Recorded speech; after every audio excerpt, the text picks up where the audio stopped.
todo lo que te dice es súper importante y no tiene la visión global que tienen que tener ustedes, que no tienen que ser reumatólogos, pero bueno, está bueno las clases que dan los especialistas. Entonces, como ella no podía, esta doctora no podía, porque por temas personales decidimos seguir, veníamos ya atrasados. Me parece que nefro es algo, te diría, uno de los módulos más simples, salvo ácido base, que el doctor Campo dio ahí algo, y después me parece que lo pueden trabajar con los JTP. Y endocrino pasa algo parecido, porque la verdad que endocrino no es tan complicado. Yo me voy a centrar hoy en dos temas que tienen alta tasa de bochazo en los orales. No sé bien la causa, pero bueno, eso estadísticamente hace, no sé, 15 años que estoy en la cátedra, y hay dos temas, porque cuando uno pregunta hipotiroidismo, hipertiroidismo, y la verdad es muy difícil que te bochen por eso, tenés que ser, pero tenés que, no sé, no saber nada de nada.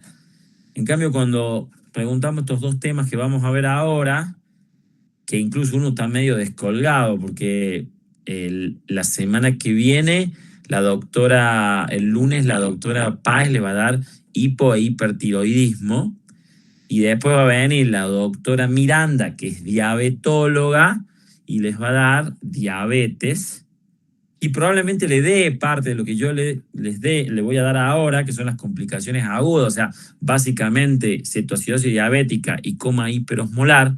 Pero bueno, yo quiero darles, nada, no van a ser más de 15 minutos, pero quiero darle algunas cositas que son las que, nada, tienen alta tasa de bochazo, porque cuando hablamos de cetoacidosis diabética, y ustedes no me dicen que la complicación número uno de eso es la alteración de potasio, se van, ¿entendés? Entonces, nada, claro, no sé si la doctora Miranda lo va a marcar así, pero se van. Entonces, voy a dar esa clase yo para marcar esos puntos, básicamente.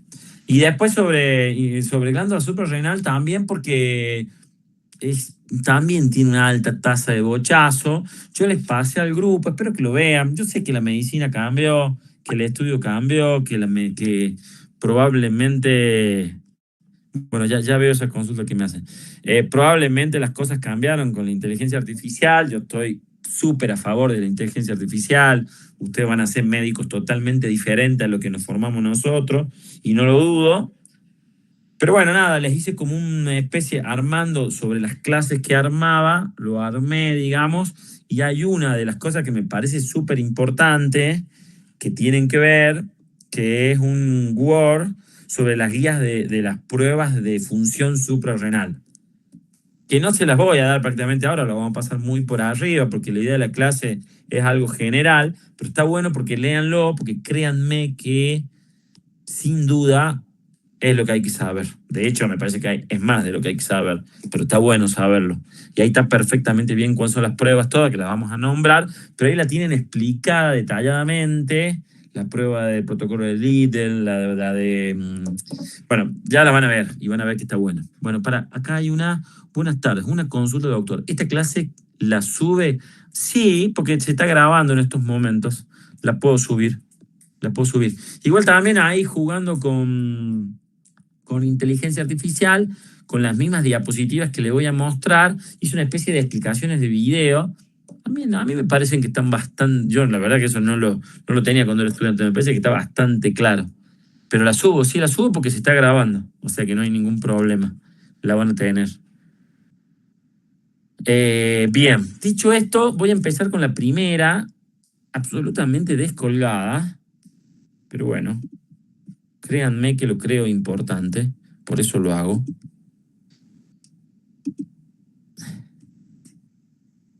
Sé que tengo un problema cuando yo quiero poner pantalla, no sé por qué. Bueno, voy con ventana. Listo. Compartir ventana. Seguir compartiendo. ¿Ustedes ven ahí alguien que me hable? Porque no veo yo. Sí, doctor, sí se ve. Bien. Bueno, entonces, repito, van a tener la clase de diabetes y es una clase espectacular porque la da la doctora Nati Miranda, que que nos maneja glucemia, incluso en mi equipo de trabajo, trabaja en mi equipo de trabajo y la verdad que nos maneja todos los pacientes endocrinológicos y diabetes, maneja muy bien, y este año le pedí que modifique un poco y que hable un poco de los nuevos GLUT, que son los nuevos medicamentos, estos que se utilizan, que se empezaron utilizando para la diabetes, que para la reducción de peso, y la verdad que nada, es súper apasionante. No soy un especialista en ese tema, pero la verdad que está lindo. Entonces la doctora Miranda va a preparar eso y le va a dar. Pero bueno, yo me voy a tomar el atrevimiento, aunque no sé si ella lo dará o no, de hablar de las complicaciones agudas de la diabetes mellitus, pero porque les digo, porque es un tema de alta tasa de bochazo, y la verdad que yo no sé si es por las clases virtuales, yo no sé si es porque la inteligencia artificial, no sé si están estudiando más o no, no lo sé, no creo, pero la verdad es que las notas han mejorado, no sé si están copiando más o menos, no lo sé, pero que las notas han mejorado, les diría, en un porcentaje elevadísimo han mejorado. O son dos grupos, el grupo del año pasado y este grupo son dos grupos mucho más, pero veníamos con una tasa de digamos, de no promocionar la materia, aunque es fácil promocionarla, porque bueno, ya les expliqué cómo el sistema, pero veníamos con un 30-40%, y yo les digo, con las notas que han sacado en el primer parcial, calculo que ninguno va a tener inconveniente, salvo que, no sé, saque un 0 en el próximo parcial. Pero bueno, no sé, tal vez por eso digo, las cosas están cambiando y los docentes tenemos que cambiar también. Y sé que eso cuesta, pero bueno, bienvenido sea porque yo los veo mejor a todos. Bueno, dicho esto, me voy a centrar en dos complicaciones agudas de la diabetes, que son la cetoacidosis diabética y que es el estado hiperglucemio hiperosmolar, también conocido como coma hiperosmolar, síndrome hiperosmolar, sin dejar o sin nombrar que también existen, esas son las complicaciones por la hiperglucemia, o sea, por la glucemia alta en sangre, pero también existen las complicaciones por la hipoglucemia. De hecho, la complicación más común de la diabetes no es la cetoacidosis diabética y no es el coma hiperosmolar, que de hecho se dan como complicaciones de la diabetes tipo 1, complicaciones agudas. Recuerden que diabetes tiene complicaciones agudas y complicaciones crónicas. Y las complicaciones crónicas, bueno, son todas las retinopatías, que esas seguramente se las van a dar muy bien.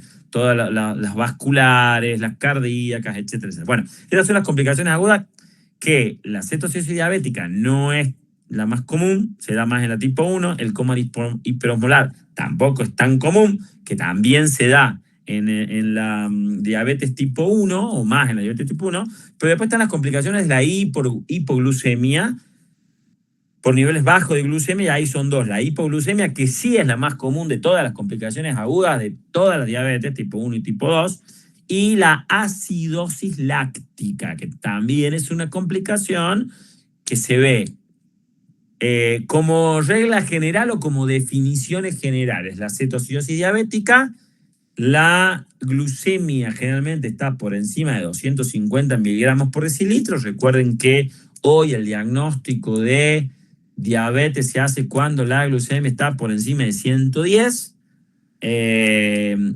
Pero bueno, o sea, acá tenés más de 250. El pH en menos de 730, o sea que estás acidótico, cetoacidosis diabética. pH normal en sangre, 735, 745. Cetonas positivo, es decir, que le haces orina y le encontrás cetonuria a ese paciente. Y el estado mental es variable, ya vamos a ver de acuerdo al grado de cetoacidosis diabética que tenés. Del otro lado del gráfico, también de complicación hiperglucemia, está el estado hiperglucemio hiperosmolar. La glucosa está muchísimo más alta que la cetoacidosis diabética, mayor de 600. La osmolaridad plasmática, ¿sí? Y a veces es interesante acordarse cómo se mide. Algún docente, me acuerdo siempre de Odara, cuando estaba mucho en clínica medio, preguntaba cómo sacaba la osmolaridad plasmática. Siempre recordar eso no está mal. Pero bueno, aquí tenés un estado hiperosmolar, obviamente, como tenés mucho soluto, que es la glucosa, entonces la osmolaridad plasmática aumenta y se va a más de 320 miliosmoles por kilogramo. Claro, no tenés cetonas, o las cetonas son leves, y esto es una clara diferencia con la cetoacidosis diabética y el estado mental del hiperosmolar, por eso a veces se llama coma hiperosmolar, siempre está alterado o en coma directamente. Y por otro lado tenés los estados hiperglucémicos con acidosis, ¿no? O sea, como acidosis, que es la acidosis láctica. Aquí el lactato está en más de 5 miliosmoles por litro. Obviamente que estás dentro de la acidosis. La unión GAP está aumentado y aquí sí es más común el uso de metformina, por ejemplo, de hipoxia, de sepsis. Y sin duda que siempre la pasamos por alto cuando uno pregunta complicaciones agudas de hiperglucemia, por eso me gustó este cuadro que se armó, porque vos, bueno, sí, listo, las complicaciones agudas de la hiperglucemia son por hiper, por hipo, por acidosis o sin acidosis, ¿no? Entonces, aquí un poco acá definís un montón de cosas si tenés claro este cuadro. Sin duda, la más común es la hipoglucemia, la glucosa está por debajo de 70 miligramos por decilitros. Generalmente esto genera síntomas adrenérgicos o neuroglucogénicos. El paciente, nada, se desmaya, se siente débil, ve borroso, ¿sí? Vamos a ver, el tratamiento es glucosa oral o endovenosa, un caramelo, bueno, lo que te quieran, pero guarda que si el riesgo hiperglucémico está prolongado, puede producir daño cerebral. Y no es tan fácil, porque cuando viene un paciente, ustedes están en una guardia, que viene un paciente con alteración del estado mental, macana, ahí hay que ver porque las causas son innumerables. Bueno, créanme que la hipoglucemia siempre debe estar dentro de su algoritmo mental, ¿está claro? Siempre dentro del algoritmo mental. La cetosis diabética, expresión clínica de una severa deficiencia de insulina, por eso es una complicación aguda generalmente de la diabetes tipo 1, ¿sí? Muy poco frecuente la diabetes tipo 2, yo diría que solamente el 20% de la diabetes tipo 2, pero es 30-40% de complicación de la diabetes tipo 1, donde recuerden que la tipo 1, bueno, ya lo deben saber, la tipo 1 hay una deficiencia de insulina, la tipo 2 a veces hay un hiperinsulinismo, la insulina está alta, pero no hay un buen funcionamiento de esa insulina, o sea, hay una resistencia periférica a la insulina y ahí vienen todos los nuevos fármacos, que son todos estos GLUB, Ozempic, y bueno, todos los que vienen, que lo que hacen es, bueno, la metformina hace eso también, ¿no? Lo que hace es mejorar la resistencia a la insulina. Bueno, acá hay una deficiencia severa de insulina caracterizada por la presencia masiva de cuerpos cetónicos en sangre y en orina. Entonces, ¿qué voy diciendo de la práctica clínica, no? Más allá que poner el libro. Claro, viene el paciente con antecedente de diabetes tipo 1, viene, digamos, con sintomatología, que incluso puede ser dolor abdominal, ya vamos a ver, o sea, viene como la cetoacidosis diabética, otra cosa que hay que tener claro, que entra dentro de los diagnósticos diferenciales de abdomen agudos no quirúrgicos, por ejemplo. ¿Sí? Claro, el diabetes tipo 1 siempre sabe que es diabético tipo 1, nadie, o bueno, salvo que sea un debut, pero es raro, digamos, generalmente lo pueden saber.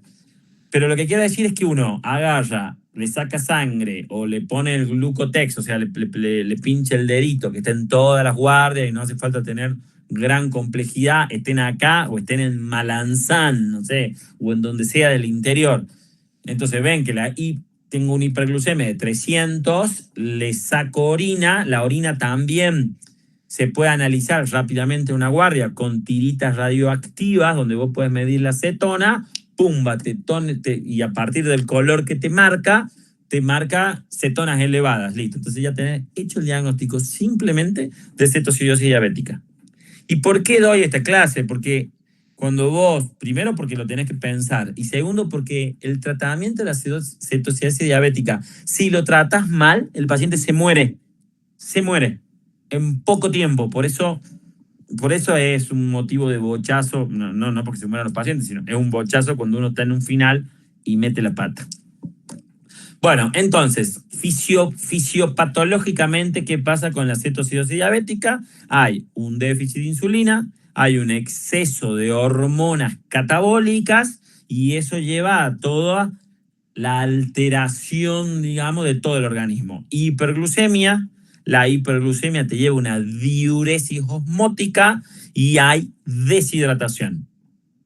Remarco, deshidratación. ¿Por qué lo remarco? Porque el tratamiento principal va a ser mejorar la deshidratación. O sea, si vos estás frente a un paciente que tiene cetocidosis diabética, el paciente está deshidratado. Punto. Chao. No hay otra vuelta que dar. De hecho, la primera maniobra de tratamiento frente a una cetocidosis diabética es hidratarlo. Le salvaste la vida por poner un suero. Bueno, doctor, pero estoy en, no sé, en Anjullón y no. Chao, le salvaste la vida. Le pones un suero, lo subiste a una ambulancia y le salvaste la vida a la cetocidosis diabética. Por otro lado, hay lipólisis, ahí viene la cetosis y ahí viene la acidosis metabólica, que como saben bien, las acidosis pueden complicar y también vamos a ver cómo lo vamos a mejorar. Entonces, causas o factores precipitantes de las cetoacidosis diabéticas. Importante, infecciones, principal, la número 1 les diría, principal, gatillos, y aquí las infecciones son de lo que ustedes quieran, bacterianas, virales, de lo que fuera. La pancreatitis idiopática autoinmune que destruye el páncreas y genera la diabetes tipo 1 existe.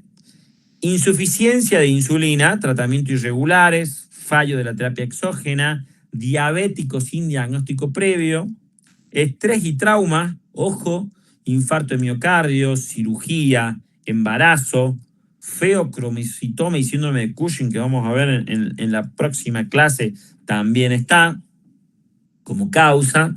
Intervenciones y fármacos diuréticos, tiacídicos, muy común. Glucocorticoides, o sea, hay un montón de patologías que se tratan con corticoides y eso eleva la glucemia, y si no hay un buen control de la insulina, bueno, nada, elevas tu insulina y puedes terminar una cetosis diabética. Fenitoína, un fármaco utilizado para convulsiones. Beta bloqueantes, altamente utilizado para las causas cardíacas. Bueno, nada, por eso digo, es muy común esto, los precipitantes. ¿Cuál es la clínica de la cetoacidosis diabética? Alteración de la conciencia, si es que hay un hiperosmolar. Ojo, bueno, no sé si ojo, pero bueno, de la cetoacidosis diabética al hiperosmolar hay un pasito, ¿no? O sea, está bien, uno no tiene acidosis, pero la glucemia te va subiendo. Si vos lograste zafar de la acidosis, puedes terminar un hiperosmolar también. Aliento cetónico, esto lo tienen que sentir, pero créanme que se siente. Hiperventilación, porque como ya hay una acidosis metabólica, ustedes sabrán bien la formulita de pH igual a CO2 barra bicarbonato, y entonces cuando el bicarbonato es inversamente proporcional al pH y por ende lo que hace es compensar con la parte respiratoria. Entonces, claro, como tenés acidosis metabólica, estás hiperventilando para compensar. Taquicardia, hipotensión, piel seca, porque acordate que estás deshidratado, náusea, vómito, dolor abdominal. Y fíjate que muchas veces puede debutar con náusea, vómito y dolor abdominal. Chao, te clavaste una apendicitis. Si le erraste el diagnóstico, le abriste la panza.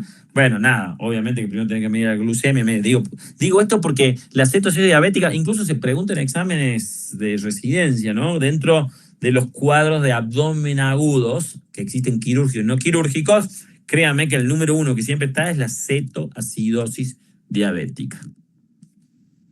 Bueno, a su vez existen riesgos, criterio de cetoacidosis diabética de acuerdo a la presión, al pH arterial, al bicarbonato, a la unión GAP y al estado mental. Uno puede ir en leve, moderado y severo. Para diagnóstico de base, todos los niveles de glucemia por encima de 850 y cetonuria por encima de 80 es cetoacidosis diabética, ¿no? Está claro. Y después, obviamente que se puede clasificar en leve, moderada y severa de acuerdo al pH, bicarbonato, unión GAP y estado mental. El estado hiperosmolar, porque después voy a hablar del tratamiento porque es bastante similar uno que otro, la diferencia clave es la ausencia de cetosis. Y la otra diferencia es que la glucemia está bien para arriba, puedes tener 1000 de glucemia, o sea, más de 600 miligramos por decilitros. Hay una insulina residual, muy poquita, probablemente un poquito más que la cetoacidosis diabética, y por eso no tenés tanta cetosis y no tenés tanta ácido o no tenés acidosis, pero nada, la glucemia te sube, te sube y te sube. Perdón. El diferencial clave asienta, digamos, en la glucosa, en la ausencia de cetosis, y por otro lado, la cantidad residual de insulina es suficiente para bloquear la lipólisis, entonces evita los cuerpos cetónicos, pero es totalmente insuficiente para metabolizar la glucosa, permitiendo una hiperosmolaridad muy profunda, ¿no? Que te lleva al coma. Demográficamente, se da típicamente en pacientes con diabetes tipo 2, a diferencia de la cetoacidosis diabética, que se da más en los tipo 1, generalmente entre 55 y 70 años, pero créanme que eso es bastante variable. El inicio es insidioso, progresivo, a lo largo de los días, semanas u horas, que no pasa tanto con la cetoacidosis diabética. La cetoacidosis diabética es mucho más aguda en su tema, en su diagnóstico. ¿Cuáles son las causas críticas? 50% de del coma hiperosmolar se da por infecciones respiratorias o urinarias. Y hay una relación letal con la ingesta inadecuada de fluidos por la edad, por la discapacidad, por la incapacidad de responder a la sed. Entonces, el hiperosmolar también te lleva a una diuresis osmótica, también te lleva a una deshidratación. De hecho, fíjense en rojo, la mortalidad del coma hiperosmolar o el síndrome hiperosmolar es del 50%. Extremadamente letal. 5 veces más mortal que la cetoacidosis diabética. ¿Sí? Por eso es tan importante. Bueno, un diagnóstico como una matriz diferencial entre la cetoacidosis diabética y el síndrome hiperosmolar. Generalmente, claro, como la cetoacidosis diabética es más tipo 1, la gente es más joven, el hiperosmolar la gente es más grande, las horas de comienzo son más rápido, digamos, la cetoacidosis, lo otro dura días. La deshidratación es más severa en el hiperosmolar, porque bueno, la glucemia está más alta, más que obvio. La glucemia es más alta en el hiperosmolar que en la cetoacidosis diabética. La osmolaridad plasmática en la cetoacidosis está normal, la osmolaridad en el hiperosmolar está aumentado. El pH está ácido en la cetoacidosis diabética y está normal en el hiperosmolar. El bicarbonato generalmente está en menos de 15.000 equivalentes por litro en la cetoacidosis diabética, mientras que se mantiene más o menos normal en el hiperosmolar, y la mortalidad de la cetoacidosis diabética ronda en el 10%, mientras que la mortalidad del hiperosmolar ronda en el 50%. Altísima, altísimo. Bien, acá viene lo que más me interesa de la clase. Porque lo otro sé que lo van a leer, no sé, hasta alguno lo puede llegar a chamullar un poco teniendo claro fisiología y lo que sea. Pero esto no se chamulla. Esto no, o sea, ¿cuál es el tratamiento que llamamos la triada de tratamiento de las complicaciones agudas? Y cuando esto me refiero a las hiperglucemias, que son las que más le erran, digamos, que es la cetoacidosis diabética y el hiperosmolar. Es, número 1, por lejos, reposición de volumen, hidratación. Doctor, pero qué simple. Bueno, pero el que no diga hidratación se va del examen. El que empiece diciendo, no, le voy a poner insulina, ¿qué insulina le va a poner? Sí, le pongo subcutánea, pero si está deshidratado, entonces si yo le pone insulina subcutánea no se absorbe absolutamente nada. ¿Está claro? Pero de verdad, mirá que hemos bochado a alumnos por este tema, porque claro, empiezan, no, hay que reponer insulina de acuerdo al valor de glucemia. No, fuera, se va. Así haya dado un montón de temas anteriores, porque mataste al paciente. Entonces, la respuesta número 1 a esto es la reposición de volumen, hidratación. normalización del volumen circulatorio, freno inmediato de la hiperosmolaridad, ¿sí? Solo la hidratación reduce drásticamente la glucosa, pero drásticamente, ¿eh? La verdad que, por eso digo, el tratamiento es importante, la secuencia con la cual van a decir, ¿sí? Entonces, lo que tienen que decir primero es hidratación. Y otra de las cosas más importantes, y que la mortalidad por cetoacidosis diabética, por ejemplo, y también por hiperosmolar, si no se te murió porque no lo diagnosticaste, es por el mal manejo del potasio, por las alteraciones a nivel del potasio, porque la insulina, o sea, nada, fisiología, voy a la fisiología. El potasio es un electrolito intracelular, el sodio es un electrolito extracelular. Bueno, cuando vos pones insulina, ese potasio sale de la célula, se va de la célula, entonces tenés problemas de potasio. Entonces cuando vos hidratás, ahora le voy a explicar, empezás a poner insulina, ¡pum!, se te fue el potasio, pero vos ni lo controlaste el potasio. Bueno, el paciente se te murió por una arritmia por alteración del potasio. ¡Pum! Pausa para que entre en sus cabezas. Prevención crítica de arritmias letales durante la reentrada de células masivas de glucosa. Entonces, yo he visto alguna pregunta. ¿Cuál es la causa número 1 de mortalidad en un tratamiento de cetoacidosis diabética? Y te ponen 18.000. Y vos tenés que poner potasio. Pumba, listo. Entonces, fluidoterapia vital. Le puse, viste que uno le va poniendo, entonces va marcando lo importante, van haciendo de acuerdo a la importancia. Volumen. Entonces, ¿sí? Número 1. Volumen, tenés las primeras 2 horas son clave para resucitar al paciente. Resucitación. No, chao, después de esto nadie me puede decir que no sabe esto. Les aseguro que la doctora Miranda no va a dar la clase con este énfasis que doy yo. Entonces, solución salina isotónica, es al 0 por 9. Eso se llama, en una guardia con la enfermera, pasame solución fisiológica. Nada más.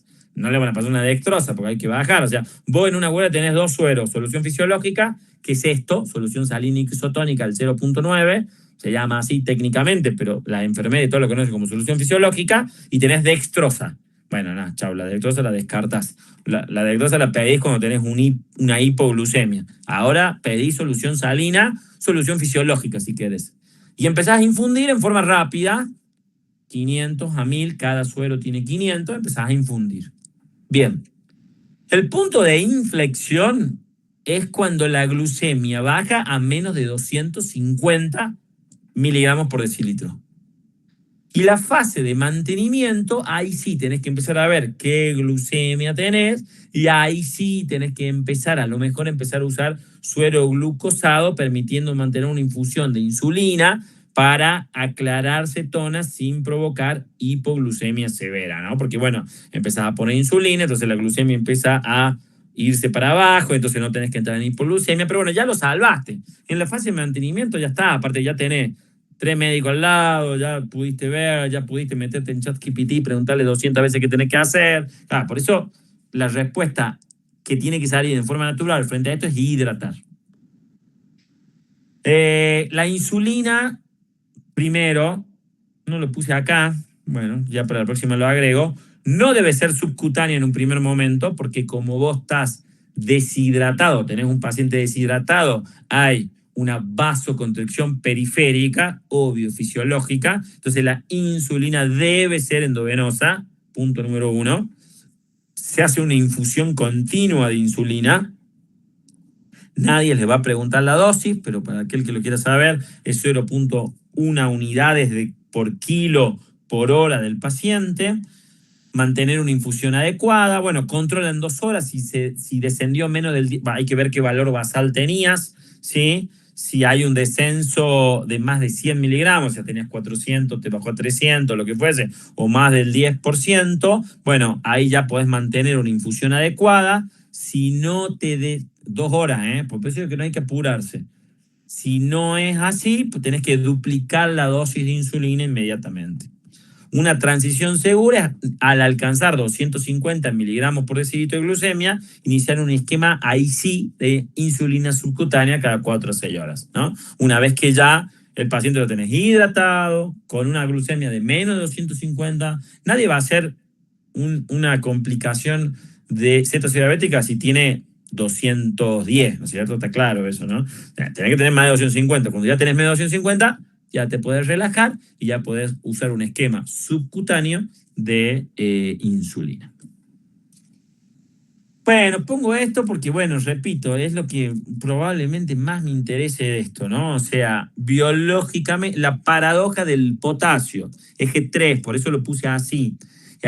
Al ingreso, el potasio sérico parece normal o alto, pero las reservas intracelulares están vacías. La insulina desploma, baja los niveles de potasio, hace que el potasio se meta en la célula, ¿sí? O sea, se mete, fíjense en el gráfico, potasio, K positivo, con la insulina adentro. Entonces vos, nada, podés estar, digamos, o con onda test picuda por hipercalemia en un primer momento, pero en cuanto empezaste a poner insulina, te plana, hipocalemia, primera causa de muerte.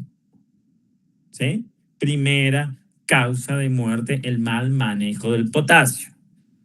Regla estricta, entonces. Iniciar reposición de 20 a 40 mil equivalentes litros horas únicamente después de comprobar la diuresis adecuada. ¿Estamos? Bien, me encantó.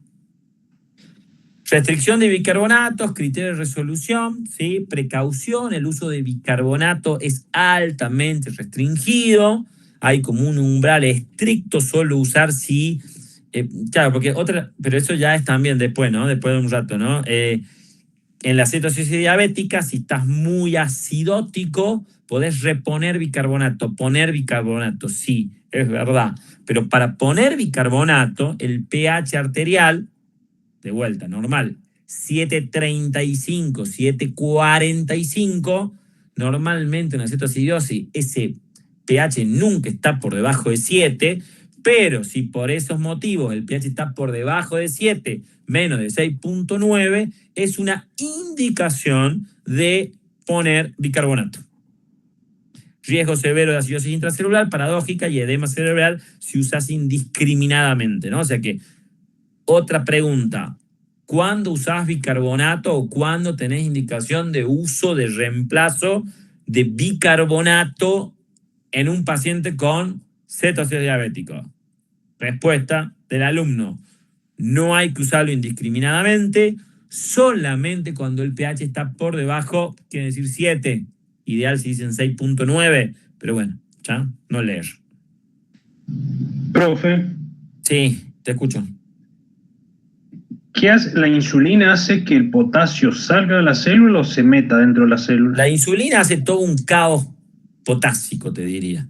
Lo que más hace es, en un primer momento, como no tenés insulina, el potasio se va, porque vos tenés un déficit de insulina. Entonces tenés una hipercalemia. Pero esa la vas manejando, digamos, porque lo hidratás y empieza. Pero cuando vos empezás, pero ahí te relajás, porque vos después empezás, bueno, ya está, tenía el potasio alto, entonces se lo empezó a bajar. Pero cuando vos le empezás a poner insulina, lo que hace la insulina es meter el potasio a la célula de vuelta. Entonces el paciente es muy raro que se te muera por hipercalemia, se te muera por hipocalemia, porque cuando vos empezás a reemplazar con la insulina y pones insulina, se te baja el potasio. Y vos después ya, ¿qué pasa? ¿Cuál es el error? Que vos empezás a medir la insulina y no medís el potasio. Vos lo tenés que seguir midiendo el potasio, porque cuando vos pones insulina, se te va a bajar el potasio, o casi siempre, digamos. Entonces, siempre la medición y los controles son de glucemia y potasio. ¿Se entiende? Sí. ¿Sí? O sea, si la pregunta tuya es ¿qué hace la insulina? Produce hipocalemia, mete el potasio a la célula. Esa es la respuesta. Bien, esa era la duda. Gracias. Bien, checklist de transición a vía subcutánea, porque bueno, dijimos, todos estos tratamientos son por vía endovenosa al principio. Pero bueno, cuando la glucosa está estable, en menos de 200, el pH ya está por encima de 7.3, el bicarbonato ya está por encima de 15, la unión del GAP, o sea, ya no tenés alteración ácido-base, si se quiere, el paciente está consciente, tolera vía oral, ya te toma agua, todo eso, ya podés tranquilamente decirle o pasarlo a sala común, qué sé yo, por decirte, o sacarlo de la guardia y poner a sala y empezar con la insulina subcutánea que todos conocemos y que la doctora Miranda les dará. Nada, dos palabras de hipoglucemia, porque la hipoglucemia es la más común de todas, lo tengo que decir. La hipoglucemia depende del grado de hiperglucemia, la severidad. Existe un nivel 1, un nivel 2 y un nivel 3, que es el más severo, que obviamente es de acuerdo al valor de la glucemia. Menos de 70 ya es hipoglucemia, quiero decirles. Esa es la definición de hipoglucemia. Requiere acción inmediata con carbohidrato simple. Glucemia en menos de 54 es significativa. Ahí hay síntomas autonómicos marcados que requieren corrección urgente. Y nada, si está en cero, la cosa está súper complicada y puede haber alteración neurológica cognitiva, incluso puede haber convulsiones, coma, etcétera, ¿no? Y bueno, lo que se genera es esto, ¿no? Son la respuesta clínica neuroglucopénica, que es una respuesta adrenérgica. Al haber hipoglucemia, lo que hace el cuerpo se pone en alarma, libera adrenalina y entonces tenés sudoración profusa, temblores, taquicardia, palpitaciones, ansiedad extrema, te pones pálido, ¿sí? Y el cerebro se queda sin combustible. Recuerden que el cerebro se alimenta solamente de glucosa. Es la única alimentación que tiene la neurona. Entonces, visión borrosa, debilidad profusa, confusión, delirio, lenguaje, hablas cualquier cosa, convulsiones, Bien, muy bien. Algoritmo de rescate para la hipoglucemia. El paciente está consciente y puede deglutir. Entonces, si es así, podés dar un carbohidrato simple, digamos caramelo, no sé, miel, lo que te quieran. Esperás 15 minutos, medís la glucosa. Siempre son las reglas de los 15 gramos y de los 15 minutos, ¿no? Vas controlando cada 15 minutos. Repetís si la glucosa no se vuelve a normalizar o sigue menos de 70.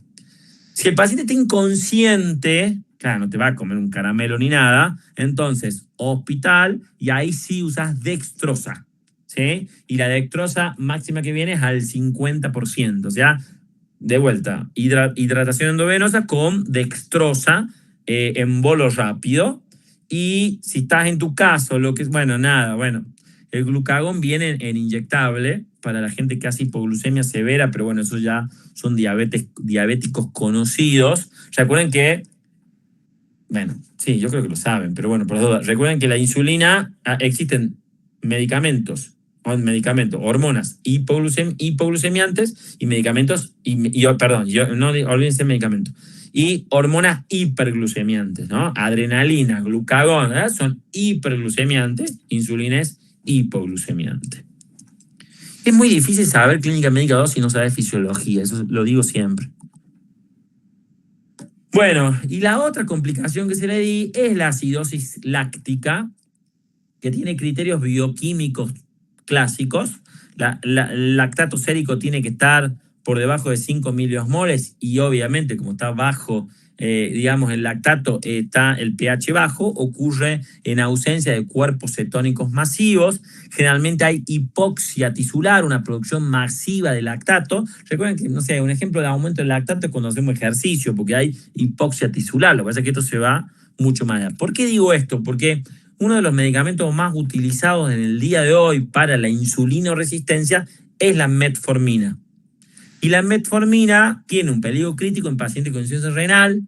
La metformina no se depura, inhibe la gluconeogénesis e incrementa el metabolismo anaeróbico. Entonces puede producir hipoxia tisular y producción alterada de lactato. Entonces, si eso sucediera y hay una acidosis láctica, hay que hacer soporte de perfusión, o sea, hidratación, oxígeno para mejorar el estado ácido-base. Entonces, metes oxígeno y de esa forma compensás, y eventualmente hemodiálisis si existiera una insuficiencia farmacológica o la metformina no se depurara, seguiría ahí adentro. Es raro, ¿no? Porque quiero decirles que el uso de metformina se ha aprendido mucho ahora. Siempre empezás con dosis baja de metformina y las vas subiendo a medida que va pasando el tiempo. Y quiero decir una cosa, la metformina es un gran fármaco. O sea, obviamente que ahora vienen todos los nuevos inhibidores de GLUT que van a ver, pero la metformina es un gran fármaco para la insulina resistencia, para todos aquellos pacientes que tienen esa prediabetes o esa insulinoresistencia o ese hiperinsulinismo. Nada, la metformina es clave, ¿no? O síndrome metabólico también. Bueno, entonces, y para terminar, ¿no? Un poquitito de resumen total. Las complicaciones agudas de la diabetes, cetoacidosis diabética, con todo lo que dijimos. Recordar que la acción número 1 es hidratar, segundo insulina y tercero vigilar el potasio. El coma hiperosmolar, ya la glucemia está mucho más alta, hay una osmolaridad plasmática aumentada, no hay cuerpos cetónicos. Más generalmente en diabetes tipo 2 y que tienen mayor edad. Rehidratación profunda, igual que la cetoacidosis diabética, y aquí empezás con insulina. Siempre les diría acá también vigilar el potasio. La hipoglucemia menos de 70, ahí podés entrar en una fase adrenérgica o neuroglucopénica, y la regla del 15 minutos y darle siempre y cuando esté consciente, y si no está consciente, le enchufás dextrosa al máximo porcentaje que tengas. Y la acidosis láctica, el lactato está aumentado, el pH está disminuido. Generalmente la causa es falla renal y un fármaco que es la metformina, y mejorás con oxígeno y hemodiálisis si tuviera criterio de hemodiálisis. Bien. Bueno, fue más larga de lo que yo pensaba. Pero tengo que darles otra clase, les cuento. Así que espero que no estén tan cansados. Yo donde Pero estoy, una pregunta. Dale. Ahí en el coma hiperosmolar, ¿primero doy insulina y después rehidrato o el mismo procedimiento que la cetoacidosis? No, nunca digas eso. Siempre hidratación primera. Siempre. Siempre hidratación primera, porque el paciente lo tenés deshidratado. Acordate que tenés la glucemia alta, entonces sí o sí va. La cetosis diabética no te eleva tanto la hiperosmolaridad, porque claro, no tenés 600, 700, 800 de glucemia, pero en los dos casos el paciente está deshidratado. En los dos casos hidratás primero. Nunca digas insulina primero. Nunca, porque te vas. Bien. Chao. ¿Entendés? O sea, digan hidratación primero, punto. Busco una vía endovenosa, le meto un suero y lo hidrato. Chao, salvaste el examen. Bien. No quiero ni hablar de los pacientes, estamos hablando así. Bueno,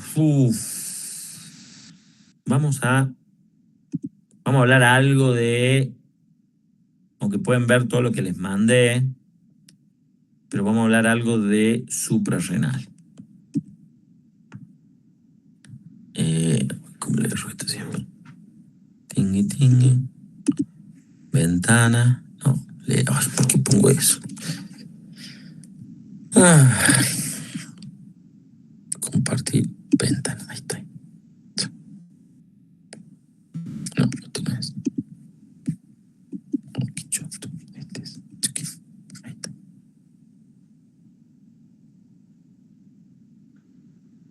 Seguir compartiendo. ¿Ven? Glándula suprarrenal. Sí, profe. Bueno, excelente. Bueno, lo primero que les prometo que lo voy a hacer lo más corto que pueda. Lo que pasa es que después me entusiasmo y se me va largo. Pero, a ver, lo primero que tienen que saber es dónde está la glándula suprarrenal, que está por encima del riñón, obviamente. Pero, ¿qué parte tiene la glándula suprarrenal? Primero que la glándula suprarrenal es endocrino. ¿Está claro? El riñón es nefro, la glándula suprarrenal cumple funciones endocrinológicas y tiene 3 zonas. Tiene una zona glomerular, ¿sí? Que es esta la más superficial, si se quiere. Tiene una zona fascicular, tiene una zona reticular y tiene una médula. Y cada una de esas zonas va a liberar una hormona, que ahora lo vamos a ver. Aquí está. Entonces, dentro de la glándula suprarrenal, el riñón sale, la foto sale mal de acá, porque tendría que salir de la glándula suprarrenal. Tenés Un 10% es la zona glomerular, capa externa, exclusiva para la producción de mineralocorticoides. Entonces acá surge la primera hormona, que es la aldosterona. Después viene de la glándula suprarrenal, repito, no, este gráfico está mal, tengo que corregirlo. Zona fascicular, que es el 80% de la glándula, y acá viene el famoso glucocorticoide principal, que es el cortisol. Después viene la zona reticular, que es el 10% de la glándula suprarrenal. La glándula suprarrenal es chiquitita, el aviso es que tiene 5 centímetros, para que ustedes se ubiquen, y pesa 10 gramos. Y fíjense todo lo que tiene. La zona reticular tiene toda la parte de la capa interna y tiene todos los síntomas de andrógenos, todos los corticosteroides sexuales. Ya vamos a ver varios de ellos. Y la médula suprarrenal es el núcleo interno de color marrón, deriva de la cresta neural, ¿sí? Por eso tiene células cromófilas y funciona como la segunda neurona vegetativa del sistema nervioso simpático, liberando catecolaminas, adrenalina y noradrenalina. Bueno, nada, fíjense en cómo en 5 centímetros un órgano que tiene 5 centímetros libera 1, 2, las hormonas sexuales son un montón, y adrenalina y noradrenalina. Los despelotes que se arman en la glándula suprarrenal. Sepan esto, sepan, y cuando vean tiroides, no sé si la Biblia les dará o no, pero sepan los ejes, sepan la fisiología, porque el que sabe la fisiología, chao, sabe todo. Primero, en este porque estamos viendo suprarrenal, eje hipotálamo hipofisario adrenal. Hipotálamo hipofisario adrenal. El hipotálamo libera la hormona liberadora de corticotrofina. Va a la hipófisis, ahí se libera la ACTH. La ACTH actúa sobre la glándula suprarrenal y libera el cortisol. Todo esto que ven así positivo tiene lo que se llama feedback positivo. O sea, yo libero esto, aumenta el cortisol. Pero a la vez, estas hormonas, o sea, la elevación del cortisol, tiene un feedback negativo, es decir, que va regulando el eje para, tengo mucho cortisol, no me largues más hipotálamo, no me largues más CRH, hipófisis, no me largues más ACTH. ¿Por qué digo esto como si fuéramos tontos? Porque aquí está la clave de todo cuando vos querés medir el cortisol alto, el cortisol bajo, y aquí están las enfermedades, porque todas las enfermedades van a ser por hiperfunción o por hipofunción. Y así de simple es la medicina. Entonces, una de las cosas importantes que van a ver después cuando estén tranquilos en el gráfico que mandé es el control del ritmo circadiano, cómo se maneja el cortisol, porque va a ser importante cuando van a hacer las pruebas de cortisol. Entonces, el ritmo circadiano tiene un pico matinal y un nadir nocturno a las 11 de la noche. Bueno, salvo la gente que no duerme bien de noche o que trabaja de noche, pero bueno, vamos a decir que en parámetros normales vos, el ritmo circadiano, tenés un pico de cortisol a la mañana y tenés una baja, digamos, importante nocturna. Estrés severo, retroalimentación negativa. Iniciación, reducción hepática de anillo y excreción. Bueno, eso nada. Inactivación. Nada. Entonces, todo esto, y sobre todo este cortisol, tiene un manejo metabólico importantísimo. Porque tiene tanto una acción anabólica como una acción catabólica. Fíjense lo que es el cortisol. Sin duda una de las hormonas que más maneja todo el metabolismo. Tiene anabólicamente carbohidratos, aumenta la glucemia por supresión de insulina, hay un estímulo agudo de la gluconeogénesis hepática, o sea, crea azúcar de vuelta, ¿sí? Y es anabólico, es el cortisol, actúa sobre el hígado, aumentando la glucemia, si se quiere. Pero por otro lado es catabólico, porque también aumenta el catabolismo proteico y la excreción de nitrógeno celular, y por otro lado, activación de lipasas y movilización de ácidos grasos a través del tejido adiposo, de la piel, de los linfocitos y del músculo. Por eso digo, el cortisol fisiológicamente es súper atractivo, porque las enfermedades que vamos a ver ahora van a alterar todo esto. hay que entender que la inmunidad vascular es un efecto antiinflamatorio sistémico, disminución de la permeación capilar, aumento de polímeros nucleares, reducción de linfocitos T, eosinófilos, etcétera, etcétera. Entonces, el cortisol tiene doble acción. Anabólica, sobre todo a nivel de los carbohidratos, y catabólicas de las proteínas y las grasas. Bien, entonces vamos a ver cortisol. Primera, cortisol, alteración del cortisol. Recuerden que el cortisol estaba en la zona fascicular, que es el... estoy señalando con el lápiz, espera. En la fase fascicular, que es el 80% de la glándula. La mayoría de las alteraciones son del cortisol. El exceso de cortisol, ¿sí?, se llama síndrome de Cushing. Digamos, a partir de aquí vamos a ver dos cosas. Por exceso de cortisol, síndrome de Cushing.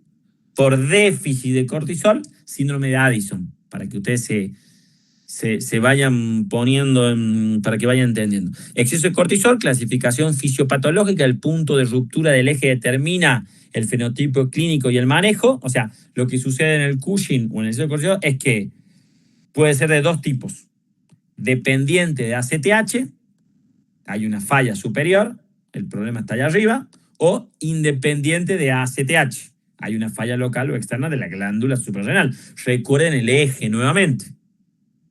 A lo mejor hay mucho cortisol porque ese feedback no funciona y vos tenés un tumor en el hipotálamo que está liberando. Obviamente que el cortisol va a estar alto.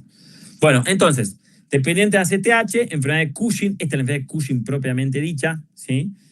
Micro o microadenomas hipofisarios secretarios de ACTH, entonces hay una causa endógena de liberación de ACTH que estimula la glándula suprarrenal. Obviamente estimula hasta que revienta la suprarrenal y ahí, bueno. O puede haber una secreción ectópica de ACTH, pero todo esto es dependiente del aumento del ACTH, no es que la glándula, la suprarrenal, te está aumentando el cortisol por sí solo, sino que está aumentando en el eje. Por eso cuando vos tengas que estudiar el hipercortisolismo, si se quiere, tenés que estudiar el eje. ¿De dónde viene ese aumento de cortisol? Porque el cortisol está aumentado, pero no porque la glándula suprarrenal está enfermo. Puede estar enfermo alguna otra parte del eje. Bueno, la secreción ectópica de ACTH, los tumores neuroendocrinos. O sea, lo vamos a ver en el módulo de onco, uno de los síndromes paraneoplásicos más comunes es el aumento de ACTH-like, que se llama, que es parecido por un tumor. Entonces hay una liberación ectópica de ACTH, pero que en definitiva termina estimulando la glándula suprarrenal para que aumente el cortisol. Y por otro lado están los independientes ACTH. Acá hay una falla local o externa. Están los tumores suprarrenales, adenomas corticales. Generalmente son encapsulados, generalmente son chiquitos. Y no es que sean peligrosos, pero como secretan cortisol, están en el horno.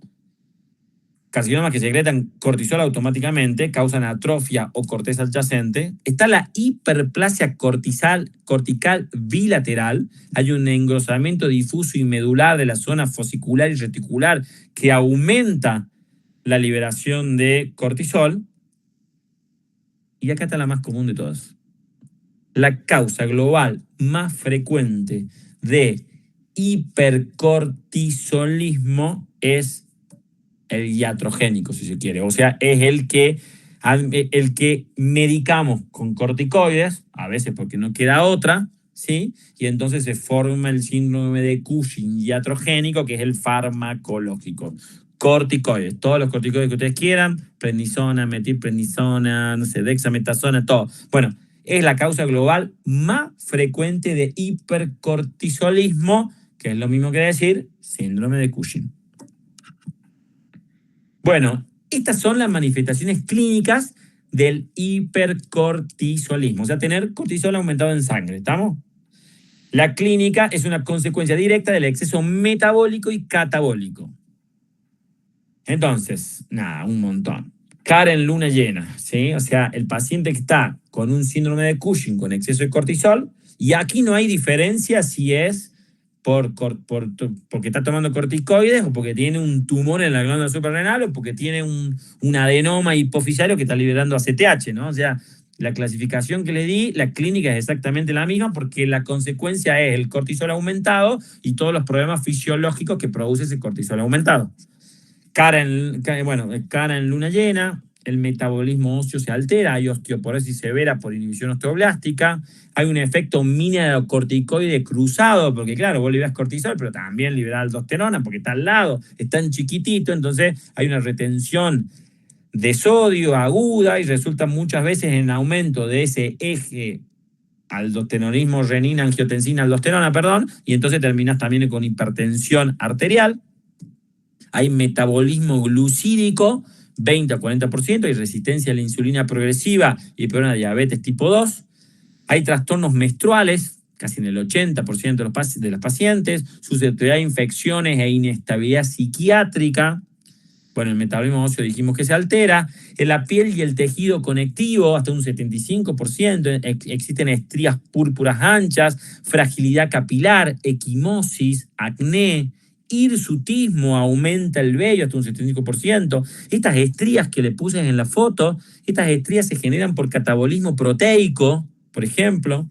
Bueno, el catabolismo muscular, debilidad muscular, emaciación de extremidades, aparecen las estrías, como le digo aquí, redistribución de grasas, hay una obesidad centrípeta, la fascia en luna llena, y aparece la jiba de búfalo, aparece acá, debajo del cuello, se arma la jojoba, digamos, la jiba, como le quieran decir. Esta es la clínica del síndrome de Cushing. Créanme que cuando vayan, no sé si van al Verabarro, van a ver algún Cushing de algún paciente o con cáncer que está con corticoide o reumatólogo que está con corticoide. Bueno, nada, es mucho más común es ver el síndrome de Cushing secundario a la administración de corticoides, que a veces no te queda otra, que ver algún trastorno del cortisol aumentado. Bueno, y acá viene lo que les mandé. Y nada, voy a tratar de no prácticamente pasarlo por alto, pero hacer, digamos, cuando uno tiene o sea, lo que es todo esto es muy importante, que es el algoritmo diagnóstico de Cushing, y por eso me tomé no solamente decirlo, sino de escribírselos para que lo tengan, porque hay un protocolo escalonado para demostrar la pérdida del ritmo circadiano y la autonomía o no de la suprarrenal. O sea, frente a la sospecha de un síndrome de Cushing, podés medir el cortisol libre urinario, que es una elevación sostenida en la recolección de una orina de 24 horas, pero también, si eso no te da, haces una prueba que se llama prueba de Nugent. La prueba de Nugent es un test de supresión rápida en donde uno administra 1 miligramo de dexametasona a las 23 horas y mide el cortisol plasmático a las 8 a.m. Obviamente, como vos le diste dexametasona a las 23 horas, vos el pico de cortisol plasmático que tenés a las 8 de la mañana debería ser más alto. La falta de supresión indica Cushing. Entonces vos tenés la prueba de Nugent, normal, dudoso o anormal. Si es dudoso, aquí tenés que pasar a otra prueba. Si es anormal, ya tenés un posible Cushing que siempre lo tratás de confirmar o con una cortisol plasmático nocturno en vez de matinal. Entonces vos tenés que medir a las 11 de la noche, que es cuando más bajo está, y resulta que no está bajo. Entonces perdiste totalmente el ritmo circadiano. La prueba de Lidl, que existen 2 pruebas de Lidl con bajas dosis y con alta dosis de dexametasona. Entonces das 0.5 de dexametasona cada 6 horas durante 48 horas y volvés a medir el cortisol. Y la interpretación es la ausencia de supresión de cortisol confirmada definitivamente el síndrome de Cushing. Bueno, obviamente también les tengo que decir esto es ya del endocrinólogo. O sea, recuerden que hay una especialidad que se llama endocrinología, gran especialidad para el que le guste, y estas ya son pruebas del especialista. Pero bueno, es interesante que entiendan lo que es el ritmo circadiano, que entiendan un poco cómo es el algoritmo diagnóstico del síndrome de Cushing. Acá hay un poquito más, ¿sí? La diferenciación etiológica, la medición, se puede medir la ACTH basal. Si hay una ACTH baja o suprimida, indica que el origen es suprarrenal, porque lo que está haciendo está funcionando bien el eje, digamos, tenés mucho cortisol, y entonces como tenés mucho cortisol, te está diciendo no me largues ACTH y no la larga, bárbaro. Ahí tenés que hacer una tomografía, una resonancia magnética, porque entonces tenés un tumor o una hiperplasia nodal de la glándula suprarrenal, y el problema lo tenés en la glándula suprarrenal. Si la ACTH está elevado o normal, esto indica que el origen puede ser dependiente de ACTH. Entonces acá tenés que ver la hipófisis o algo ectópico. Y aquí viene la prueba de Lidl 2, que es la prueba de altas dosis. En vez de dar 0,5 de dexametasona, das 2 miligramos de dexametasona cada 6 horas durante 2 días, y a partir de ahí ves si hay una supresión positiva, o sea, hay una caída de más del 50% del cortisol. Esto sugiere fuertemente enfermedad de Cushing con microadenoma hipoficiario, o las células tumorales hipoficiarias aún retinentes, cierta sensibilidad de feedback negativo, ya tenés una ectópica de ACTH.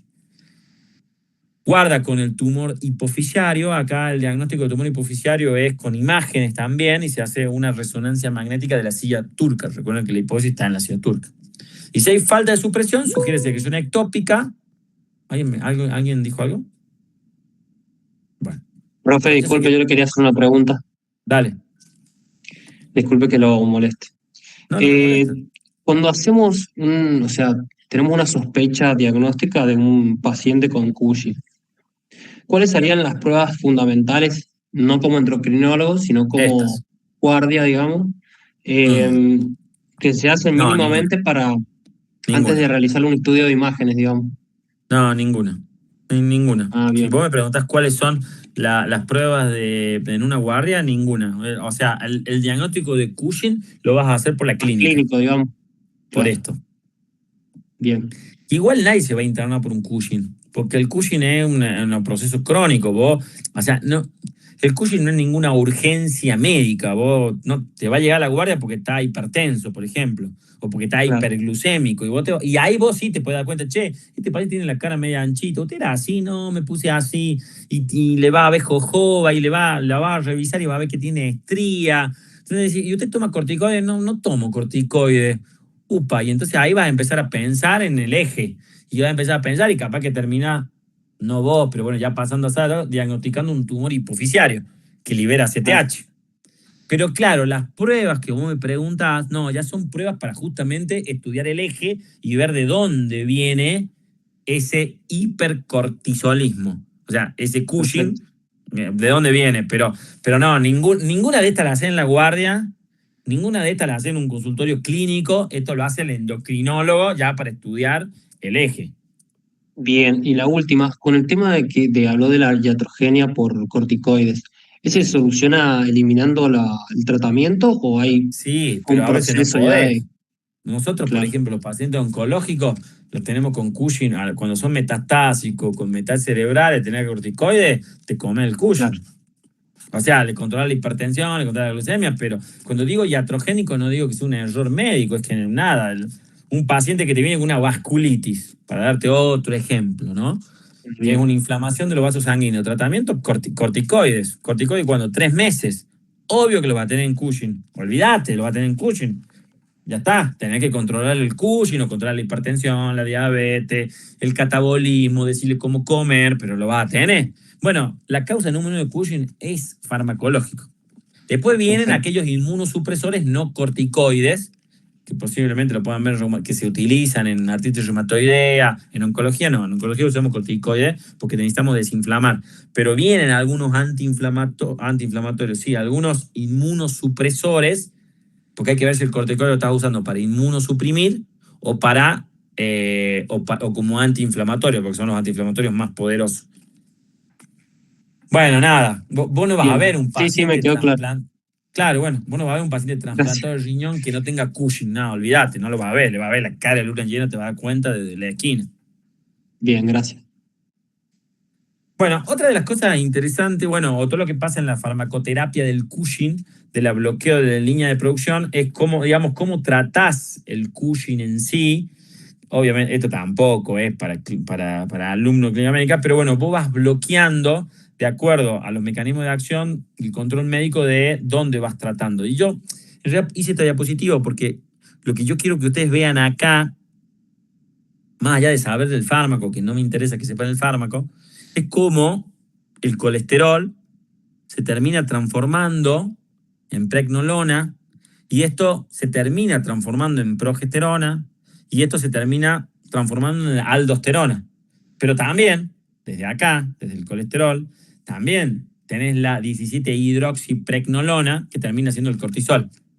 Digo esto porque cuando lo dije en la clínica médica del Cushing, vos ves todo este eje y es el mismo. Entonces, obviamente, cuando vos tenés hipercortisolismo, también tenés hiperaldostenorismo y tenés hipertensión porque tenés un gatillado del eje renina-angiotensina-aldosterona. Y un poco esto venía para acá. Por supuesto que hay forma de cortar o bajar el cortisol y bloquear, ¿sí? Bueno, nada, me parece un montón, pero bueno. Nada, lo van a tener a esto, pero no. El ketoconazol cada vez se utiliza menos, bloquea acá, bloquea la vía de pregnolona y hidrocortisona, entonces el ketoconazol hace que el cortisol baje sin bajar la aldosterona, porque después tendrás que ver, claro, bueno, hay todo reemplazo de todo esto, tratamiento de todo eso, que obviamente es netamente endocrinológico. Pero quiero ir al otro lado, no a la hiperfunción, que se llama Cushing, sino al déficit del cortisol, a la bajada del cortisol, que se llama, bueno, nada, puede ser primaria o secundaria, hay que decirlo. La primaria, obviamente, causa no se conoce, como toda primaria. La secundaria tiene una causa.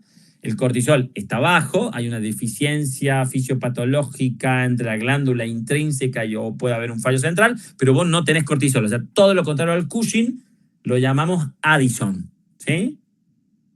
Y la mnemotecnia Addison es negro, vago, hipotenso. Ya lo voy a explicar. Negro, vago, hipotenso. Con eso ya dijiste Addison. Ya va a ver que tiene pigmentación de piel.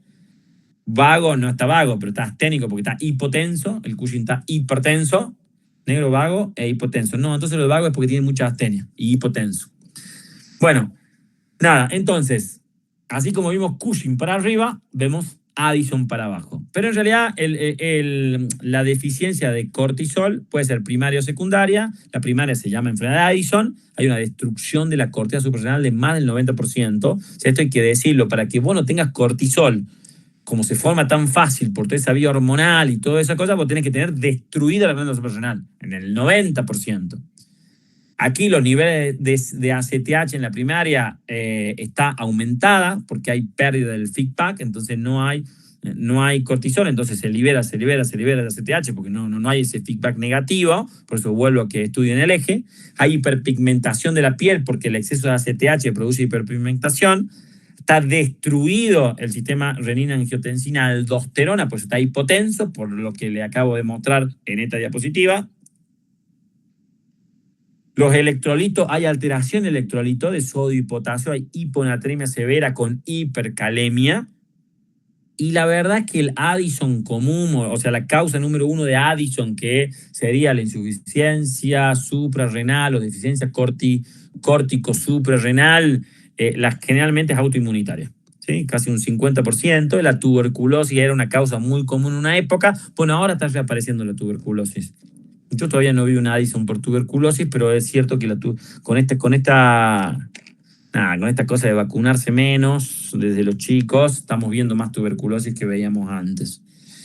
Pero bueno, es una causa de enfermedad de Addison. Y después está exactamente lo mismo, pero con la insuficiencia secundaria, que hay una destrucción de la adenohipófisis, que puede ser por tumores. El síndrome de Sheehan es un síndrome que se produce en el posparto, porque se seca la glándula, la hipófisis básicamente. Aquí ya el déficit de corticoides no es, la glándula suprarrenal está bárbara, está perfecta, no le pasa nada, lo que te está fallando es que no hay ACTH, y con lo cual si no hay ACTH nadie te estimula la liberación de cortisol. Entonces acá hay palidez, no hay hiperpigmentación. El eje está intacto, porque en realidad la glándula suprarrenal está intacta y lo que te falta es ACTH, pero aldosterona no te falta. Hay una hiponatremia dilucional sin hipocalemia, y generalmente acá hay muchas causas. La cirugía de la hipófisis puede ser, tumores cerebrales que están con radioterapia y te queman la radioterapia, ¿no? Y hay una interrupción de corticoides. Bueno, guarda con esta, porque esta está, bueno, ya nadie saca los corticoides de un día al otro, pero una de las cosas que van a aprender cuando vayan a las prácticas, van a saber, es que los tratamientos de corticoides, de síndrome de Cushing, lo que están formando con síndrome de Cushing o por lo que sea, nunca se cortan de un día para el otro, siempre se van sacando en forma de escalonada porque provocas un bloqueo total de la liberación de ACTH. Y eso termina en una insuficiencia suprarrenal secundaria, ¿sí? O sea, si vos venís con corticoides, tenés síndrome de Cushing y iatrogénicamente estás dando corticoides en forma crónica, siempre, si vos estás dando 20 miligramos, tenés que dar 5 días, tenés que bajarlo en 5 a 10 días con dosis que vas bajando de a poco, porque, claro, al dar vos corticoide, estás bloqueando un poco la ACTH. Entonces, si vos lo dejas de dar del todo, ¡pum!, se te pone tonta la glándula hipofisiaria y te deja de... Entonces, van a ver que nunca se cortan los corticoides de repente. La enfermedad de Addison, entonces, hiperpigmentación cutánea, fíjense. Hay hiperpigmentación también de las mucosas orales. Existe la silueta cardíaca estrecha y alargada, se llama corazón en gota, ¿sí? Generalmente hay debilidad, fatiga intensa, pérdida de peso, casi en todos los pacientes. La hiperpigmentación es del 90%, por eso te decimos negro, vago, hipotenso, esa es la mnemotecnia que usamos toda la vida. Puede haber vitiligo asociado a enfermedad autoinmune, gastrointestinales, cardiovasculares, o una hipotensión severa, secundaria a la depresión de volumen. Hallazgo de laboratorio, hiponatremia, hipercloremia, hipercalemia, acidosis metabólica, puede haber eosinofilia, ¿sí? Estos son los hallazgos de la enfermedad de Addison, son todos inespecíficos, pero bueno, se deben a la deficiencia combinada de glucocorticoides y mineralocorticoides. Bueno, diagnóstico confirmatorio y manejo de la crisis aguda, el diagnóstico oportuno y previene el colapso hemodinámico. Prueba específica, prueba o estímulo de ACTH. El estándar de oro es la medición basal de cortisol, ¿sí? A las 8 de la mañana vas midiendo el cortisol. A los 30 a 60 minutos post inyección de ACTH sistémica. Existe la prueba de estimulación de ACTH. La respuesta normal es que una vez que pones ACTH, el cortisol te aumente a más de 18 microgramos por decilitro. Esto también son pruebas ya específicas, o incremento de más de 7. Esto también está en lo que les mandé. Y si hay un déficit severo del cortisol a las 8 de la mañana, está por debajo de 2 microgramos por decilitros. Y lo estimulás y no pasa nada, digamos, no hay estímulo. La crisis suprarrenal aguda se gatilla por estrés aguda, por sepsis, por trauma, por cirugía o suspensión brusca de corticoides exógenos. Cursa con un shock intratable, un pseudoabdomen agudo y un compromiso de conciencia. Hay ingreso inmediato a UTI, uso de drogas vasoactivas, reanimación hídrica, reposición severa de volumen extracelular, reemplazo de glucocorticoide en bolo, se utiliza la hidrocortisona a 100 miligramos y se hace una infusión continua, ¿no? La crisis aguda de la insuficiencia suprarrenal. Existe también, con menor frecuencia lo tengo que decir, el hiperaldoteronismo secundario, pero solamente un exceso de mineralocorticoides, un exceso de aldosterona. Bueno, eso es lo que se conoce como síndrome de Cohn. Y como hay mucha aldosterona, hay retención salina. Entonces, el síndrome de Cohn puede ser primario o secundario, el hiperaldoteronismo. El hiperaldoteronismo primario se llama síndrome de Cohn. Puede ser por una producción autoinmunitaria o hipersecreción de aldosterona, suprimiendo la renina. El 70% se dan por adenomas corticales de la parte donde se secreta la aldosterona. Hay un 30% que es por hiperplasia bilateral de la zona glomerular. Y también puede ser secundarios, inducidos por hiperproducción fisiológica de renina-angiotensina, por ejemplo, por una isquemia renal que gatille el eje. Bueno, hay aumento de la presión arterial, porque hay una reabsorción de sodio y de agua, y nada, hay una cascada fisiopatológica clínica, hay un aumento de la absorción de sodio, de agua, hay una expansión de volumen plasmático, eso lleva a una hipertensión arterial refractaria, eso lleva a un intercambio y excreción celular, pérdida de potasio, hipopotasemia, eso provoca debilidad muscular, trastorno del ritmo cardíaco y puede producir una hipopotasemia severa como una tetania. Y puede haber pérdida de hidrógeno, entonces hay una acidosis metabólica paradojal y una alcalosis sistémica. ¿Sí? Este es el síndrome de Cohn o hiperaldosteronismo. Bueno, el síndrome de Cohn es el primario en realidad, pero bueno, es como el Cushing también, puede ser primario o secundario, pero lo decimos igual. Protocolo diagnóstico y test que se llama SITS, abordaje secuencial para confirmar la producción autónoma de aldosterona. se hace un tamizaje clínico, hay una relación o se mide la relación aldosterona-renina. ¿Sí? Un valor más de 25 es muy subjetivo de un hiperaldosteronismo primario, pero un valor más de 50 es diagnóstico. Ahora, si no te da, o te da, digamos, no te da más de 50, no puedes hacer diagnóstico. Entonces pasas a la prueba confirmatoria o test de sobrecarga salina sentado. Por eso se llama SIT, sobrecarga salina sentado. Que el protocolo más actualizado que da la Sociedad de Endocrinología es suprimir el eje. Hay un procedimiento, hay una infusión endovenosa de 2 litros de solución fisiológica, administrados en 4 horas. Condiciona el paciente, está en posición sentada, mejora la sensibilidad diagnóstica con un monitoreo estricto de la presión arterial y del potasio. Y la interpretación diagnóstica y la medición de aldosterona al finalizar. Si la aldosterona plasmática no se suprime, o sea, permanece más de 5 nanogramos por decilitro, se confirma la autonomía glandular y el diagnóstico del hiperaldosteronismo primario. Obviamente, esto tampoco es para la guardia, ¿no? El tratamiento médico de la aldosterona aumentada es un diurético específico, inhibidor, que se llama espironolactona, ¿sí? Que es un antagonista competitivo del receptor de mineralocorticoides. Lo estoy matando, ya lo sé, pero bueno.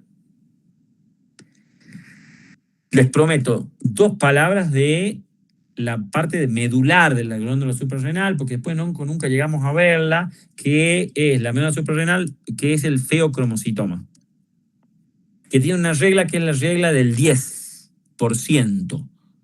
10% extrasuprarrenales para gangliomas. Recuerden que la médula es la parte, digamos, es otra etapa de la embriogénesis, el sistema nervioso central, autónomo para que ustedes me entiendan, y esos tumores, se pueden generar tumores ahí que se llaman feocromocitomas que liberan catecolaminas. Bueno, hay un 10% que se puede dar incluso fuera de la glándula suprarrenal, hay un 10% que puede ser bilateral o múltiple, hay un 10% que pueden ser malignos y un 10% que sean en pediátricos. Y la clínica es esta: cefalea pulsátil, palpitación o taquicardia, porque hay mucha adrenalina, digamos, porque libera adrenalina, libera catecolaminas que terminan en adrenalina, y hay una sudoración profusa.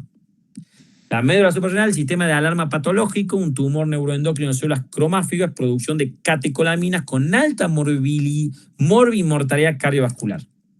Mayor incidencia en adultos entre 40 y 60 años y predominio femenino. El cuadro clínico de la tormenta perfecta: hay hipertensión arterial con crisis hipertensiva. La triada, bueno, les cuento, es una de las causas de hipertensión secundaria. En realidad es la segunda causa de hipertensión secundaria. Cuando uno ve hipertensión secundaria, la primera causa es la esclerosis de la arteria renal, que lo que hace es gatillar el sistema de renina-angiotensina. Hay la hiperplasia de la arteria renal es la causa número 1 de hipertensión arterial secundaria. Recuerden que el 90-95% de la hipertensión arterial es primaria. Bueno, hay 2 causas más importantes. Una que es la hiperplasia de la arteria renal, y la segunda causa de hipertensión arterial secundaria. Por eso empezar paciente con 40 años que tiene hipertensión arterial severa, pum, tenés que empezar en secundaria. Bueno, el feocromocitoma es tu segunda causa de pensamiento. Y tenés hipotensión ortostática.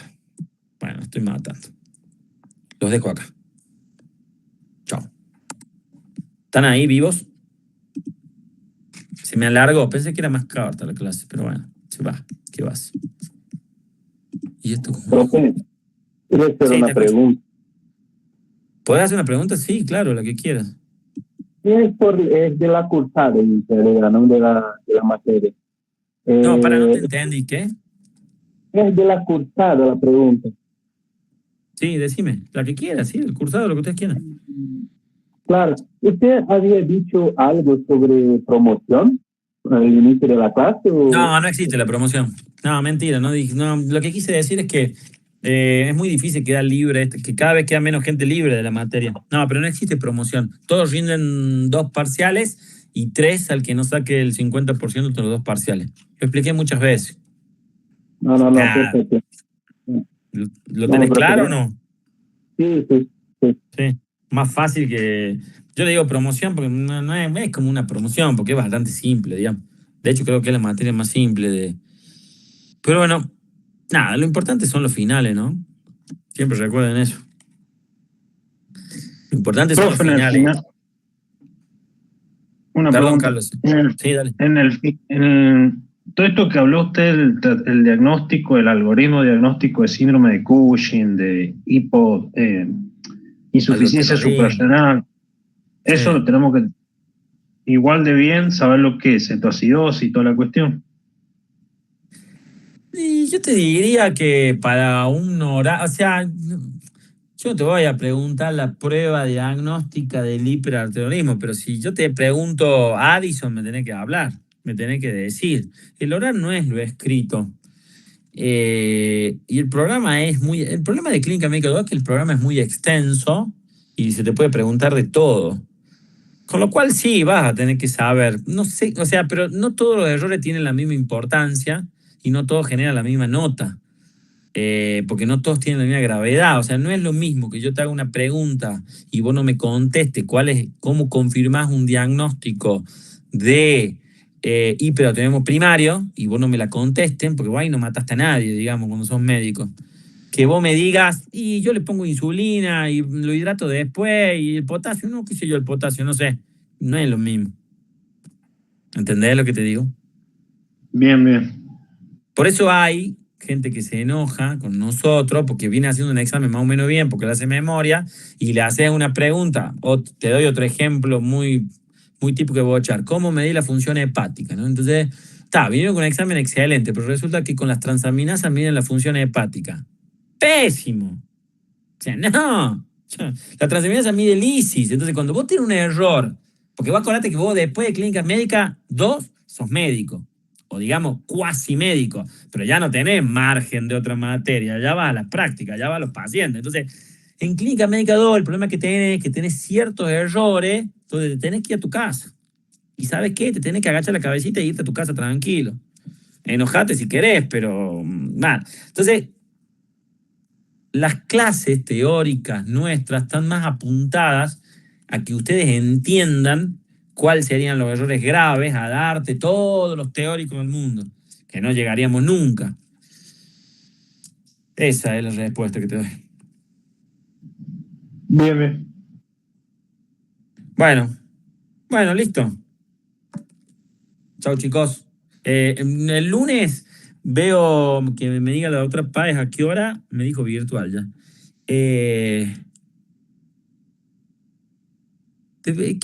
No, bueno, después le voy a decir al practicante que hagamos una encuesta.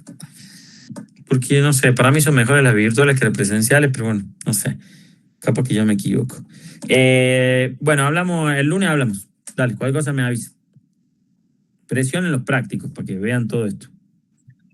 Listo, profe, gracias. Chau, chau. Gracias, Doc. No, profe, gracias. Gracias, profe. Chau, chicos.